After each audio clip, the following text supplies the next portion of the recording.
வணக்கம் மக்களே, அனைவருக்கும் வணக்கம். நீங்க எல்லாருமே எதிர்பார்த்த இந்த தீபாவளி பரிசு வந்து விட்டதுங்க. ஸோ தீபாவளி பரிசை பெறத்துக்கு உங்களை நீங்களே தயார்படுத்திக்கோங்க.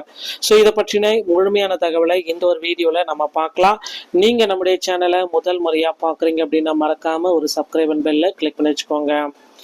பொங்கல் பண்டிகைக்கு 5000 மற்றும் வேட்டி சட்டையை தமிழக அரசு வழங்கும் என பாஜக மாநில தலைவர் நயனா நகேந்திரன் விமர்சன ரீதியாக தகவல் வெளியிட்டுள்ளார்.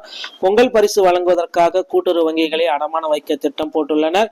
பொருளாதார நெருக்கடி ஏற்படும் விதமாக தேர்தலுக்காக இந்த நடவடிக்கை மேற்கொள்ளப்படுகிறது என்றும் குற்றச்சாட்டுகள் வைத்திருக்கிறார். ஸோ வரக்கூடிய 2026 சட்டமன்ற தேர்தலும் வருது, பொங்கல் பண்டிகை வருது. ஸோ தமிழக மக்கள் பார்த்தீங்கன்னா இப்போ இந்த பொங்கல் பண்டிகையை கொண்டாடுறதுக்கு இது ரொம்ப ரொம்ப முக்கியம். அப்படின்னா கைகளில் பணப்புழக்கம். ஸோ கைகளில் பணப்புழக்கம் அப்படின்னா அந்த மணி அவங்க கையில் இருக்கணும். அப்படின்னா கண்டிப்பாக இந்த பொங்கல் பண்டிகையை சிறம்பட அவங்க கொண்டாட தயாராகி கொள்ளணும். ஓகேங்களா? ஸோ இப்போ இந்த டைம்ல பார்த்தீங்கன்னா தமிழக அரசு பொங்கல் பண்டிகைக்கு ஒவ்வொரு நாட்களுமே பார்த்தீங்கன்னா புதிய அப்டேட்டை கொடுக்குறாங்க. ஸோ என்ன அப்டேட் அப்படின்னா இந்த 5000 ரூபாய் யாருக்கு கொடுக்கலாம், எந்த வகையான மக்களுக்கு இந்த 5000 ரூபாயை கொடுக்கலாம், ரேஷன் அட்டைதாரர்களுக்கு 5000 வழங்கும். திமுக அரசு தலைமையிலான தமிழக அரசு நிதித்துறை அதிகாரிகளுடன் பேச்சுவார்த்தைகள் நடத்தப்பட்டிருக்கு அப்படின்றதையும் குறிப்பிட்டு சொல்றாங்க. நிதித்துறை அதிகாரிகள் என்ன சொல்றாங்க அப்படின்னா இப்போதைய நிலவரப்படி தமிழகத்துல பட்ஜெட் ரொம்ப கம்மியா இருக்கு. ஸோ இதை கொடுக்கணும்னா 13,000 கோடி ரூபாய் செலவாகும் அப்படின்றது அவங்க குறிப்பிட்டு சொல்றாங்க.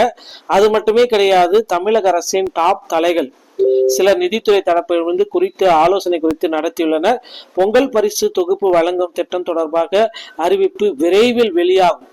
ஸோ மக்கள் எல்லாருமே எதிர்பார்த்த மாதிரி இந்த பொங்கல் பரிசுடைய தொகுப்பு விரைவில் உங்களுக்கு வெளியாகும் என்று எதிர்பார்க்கப்படுகிறதுங்க. அடுத்த வருடம், அதாவது வரக்கூடிய 2026 தமிழக சட்டசபை தேர்தல் இது குறித்து முக்கிய அறிவிப்புகள் வெளியிடப்படலாம் என்று தகவல் வெளியாகி இருக்குங்க. தமிழர்களின் அடையாளமாக அனைத்து தரப்பு மக்களாலும் சிறப்பாக கொண்டாடப்பட்டு வரும் பெருமை மிகு ஒரு பண்டிகை அப்படின்னா பொங்கல் திருநாளாகும். மனித குலத்திற்கே அடித்தளமாய் விளங்கி உணவளித்து வரும் விவசாய பெருங்குடி மக்களுக்கு நன்றி செலுத்தும் ஒரு நாளாகவும் தமிழர்களாகிய அனைவராலும் கொண்டாடப்பட்டு வருகிறது. இது தமிழர் திருநாளாம் பொங்கல் பண்டிகையை சிறப்பாக கொண்டாடி பொங்கல் பரிசாக 5000 ரூபாய் ரொக்க பணமாக வழங்கலாம் அப்படின்றத அரசு முடிவெடுத்திருக்காங்க. ஸோ தமிழக அரசு பார்த்தீங்கன்னா மக்களுக்கு தமிழக மக்களுக்கு 5000 ரூபாய் பொங்கல் பரிசாக கொடுக்கலாம் அப்படின்றத குறிப்பிட்டிருக்காங்க. ஸோ யார் யாருக்கெல்லாம் 5000 ரூபாய் பொங்கல் பரிசு கிடைக்கும் அப்படின்னா வறுமை கோட்டிற்கு கீழே இருக்கிற அனைத்து தரப்பு மக்களுக்குமே பொங்கல் பரிசு உங்க அக்கௌண்ட்ல வரவு வைக்கப்படும் மக்களையும். ஸோ இதற்கு உங்களை நீங்கள் தயார்படுத்திக்கோங்க. ஸோ இந்த நன்னாளை முன்னிட்டு பொங்கல் பரிசு மற்றும் 21 வகையான அரிசி வகைகள் பொருட்கள் கொடுக்குறாங்க. பச்சரிசி 1 கிலோ, சக்கரை 1 கிலோ, முழு நீர கரும்பு, இந்த மாதிரி பொருட்களும் வழக்கம் போல. ஏன்னா பொங்கல் பண்டிகைக்கு எப்பயுமே அரசு மக்களுக்கு இலவச பரிசு கொடுப்பதுன்றது ஒரு வழக்கமான ஒரு விஷயம். ஸோ இதற்கு உண்டான அப்டேட்கள் அனைத்துமே அடுத்தடுத்த வீடியோக்களை நான் உங்களுக்கு சொல்ல போறேன். டோக்கன்கள் அனைத்துமே வரக்கூடிய டிசம்பர் மாதம் 15ஆம் தேதி முதல் உங்க அருகாமையில் இருக்கிற ரேஷன் கடையில் அதற்கான டோக்கன்களை பெற்றுக்கொள்ளலாம். இந்த தகவல் உங்களுக்கு பிடிச்சிருந்தா நீங்க நம்மளுடைய சேனலை சப்ஸ்கிரைப் பண்ணி பெல்ல கிளிக் பண்ணி வச்சுக்கோங்க. மீண்டும் ஒரு நல்ல தகவலோட நான் உங்களை சந்திக்கிறேன். நன்றி, வணக்கம்.